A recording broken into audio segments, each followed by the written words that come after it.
কৰিলে সেই বিজেপিয়ে এতিয়া কংগ্ৰেছে 70 বছৰত কি কৰিলে বুলি মানুহক প্ৰশ্ন সোধে, আমাক প্ৰশ্ন সোধে। কংগ্ৰেছে কি কৰিলে বুলি যেতিয়া প্ৰশ্ন সোধে মোৰ হাতত বহুত উত্তৰ আছে, লিষ্টখন হয়তো গাই গলে মোৰ আজি শেষ নহব।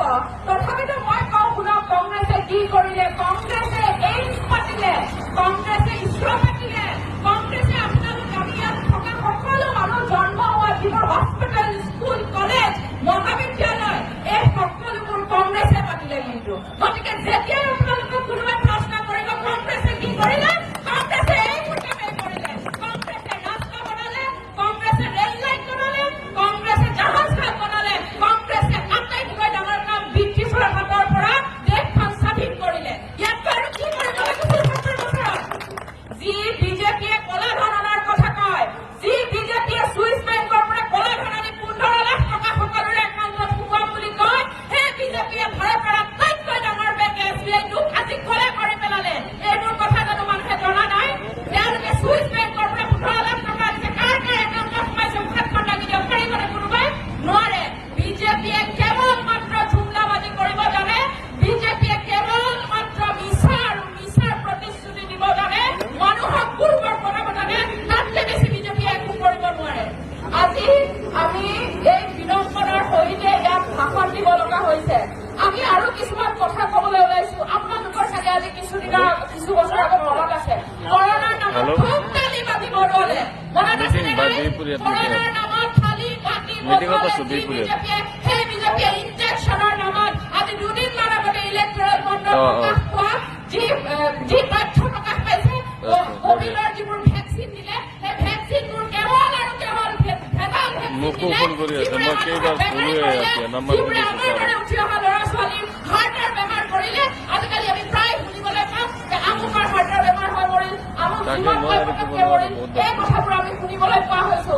যি বিজেপিয়ে মূল্য বৃদ্ধিৰ কথা কয়, যি বিজেপিয়ে উন্নয়নৰ কথা কয়, উন্নয়নৰ নামত কেৱল মাত্ৰ শৌচাগাৰ বনাই যদি তেওঁলোকে ভাবিছে ভাৰতত তেওঁলোকে বহুত কাম কৰিলে, তেতিয়াহ'লে আমাৰ কবলগীয়া ইয়াৰ পৰা একো নাথাকে। বিজেপিলৈ শুভেচ্ছা, আপোনালোকে আৰু শৌচাগাৰ বনাই যাওক, আমি আৰু স্কুল কলেজ বনাম, আৰু আমি হস্পিটেল বনাম, আমি ভাৰতৰ যি উন্নয়নৰ সপোন দেখিম সেই সপোনবোৰ আৰু জাগ্ৰত কৰি যাম। গতিকে আমাৰ নেতা ৰাহুল গান্ধী ডাঙৰীয়াই আপোনালোক সকলোলৈকে কিছুমান আঁচনি লৈ আহিছে।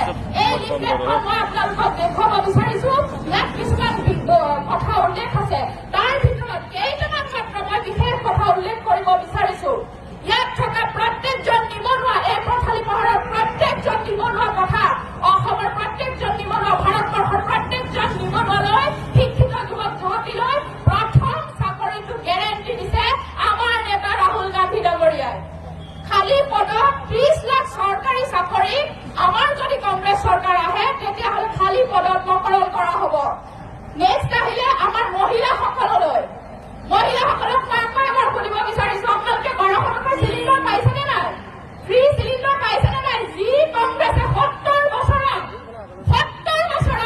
কেৱল মাত্ৰ হায়েষ্ট 400 টকালৈকে চিলিণ্ডাৰৰ দাম বঢ়ালে, আজি বিজেপিয়ে মাত্ৰ কেৱল 10 বছৰত 1200 টকা চিলিণ্ডাৰ কৰিলে। এয়া উন্নয়ন কৰিলে, কেনেকৈ কৰিছে? মানুহৰ পাকঘৰত জুই লাগিছে, এই কথাবোৰ কিন্তু বিজেপিয়ে নকয়। আজি মহালক্ষ্মী পৰিয়ালৰ অধীনত প্ৰত্যেকগৰাকী দুখীয়া মহিলালৈ কংগ্ৰেছ চৰকাৰে 1 লাখ টকাকৈ এক বছৰত অৰ্থ সাহায্য ঘোষণা কৰিছে।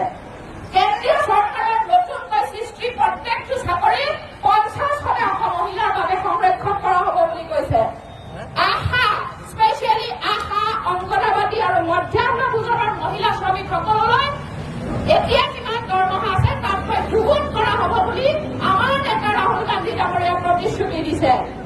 আৰু আমাৰ যিবোৰ পঞ্চায়ত আছে, এই বৰ্তমান যোৱাকালি এখন আইন পাছ হৈছে যে পঞ্চায়ত পৌৰসভাৰ এই যিটো পৌৰপতি নামৰ, উপ পৌৰপতি নামৰ কিছুমান সন্মানীয় পোষ্ট আছে, সেইবোৰ বিজেপি চৰকাৰে নাইকিয়া কৰি দিব। কিন্তু যদি কংগ্ৰেছ চৰকাৰ আহে প্ৰত্যেকটো পঞ্চায়তলৈ এগৰাকী মহিলাক অধিকাৰ সখী নামেৰে নিয়োগ কৰা হ'ব।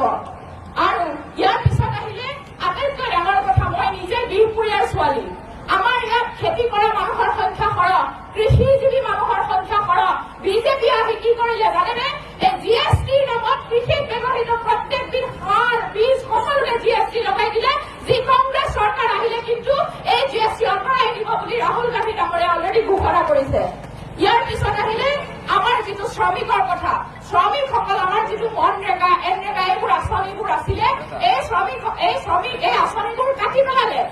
কংগ্ৰেছ চৰকাৰ যদি আহে প্ৰত্যেকজন শ্ৰমিকলৈ 400 টকা অতি কমে মজুৰি দিব বুলি আমাৰ নেতা ৰাহুল গান্ধী ডাঙৰীয়াই ঘোষণা কৰিছে।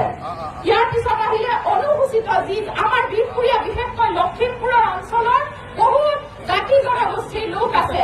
যদি কংগ্ৰেছ চৰকাৰ আহে জনসংখ্যা অনুপাতে চৰকাৰী চাকৰিত আমাৰ যিসকল লোক আছে নিবনুৱা লোক এইসকলক নকৰণ কৰা হ'ব বুলি ৰাহুল গান্ধী ডাঙৰীয়াই ঘোষণা কৰিছে।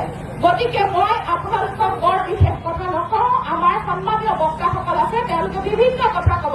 মই মাত্ৰ ইয়াৰ পৰা এটাই আহ্বান কৰিছো, সেই যে যিখন লিখা আছে গৰীবৰ বন্ধু শ্ৰীযুত প্ৰেমলাল গঞ্জু ডাঙৰীয়া, তেখেতক আপোনালোকে আপোনালোকৰ বহুমূলীয়া ভোটটো দি পেলাই তেখেতৰ হাতখন শক্তিশালী কৰক, তেখেতক দিল্লীলৈ পঠিয়াওক। যেতিয়া তেখেত দিল্লীলৈ যাব আমাৰ অসমৰ, আমাৰ লখিমপুৰৰ, আমাৰ বিহপুৰীয়াৰ, আমাৰ আদৰ্শবোৰ, আমাৰ প্ৰকৃত এগৰাকী ৰাজনীতিবিদ যি সময়ৰ সুতত গা মিলি পেলাই বিজেপি জইন কৰা নাই, ভূপেন কুমাৰ বৰা ডাঙৰীয়াৰ হাতখন শক্তিশালী হ'ব আৰু কংগ্ৰেছৰ হাতখনো শক্তিশালী হ'ব।